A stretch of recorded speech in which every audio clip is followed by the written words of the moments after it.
Hi all, today we've got a Kia Optima in. It's a 2019 plate. Just going to show you how to reset the cabin filter, or replace the cabin filter or pollen filter, okay? So it's in the glove box. You've got these two little tabs, turn these, make them out. Take the other side. Obviously it drops down a bit more. Then on the side, this little lever, pop that up. It'll drop down more.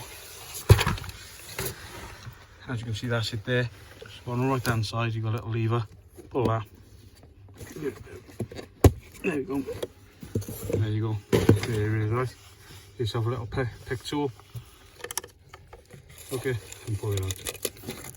There you are, guys. Thank you all.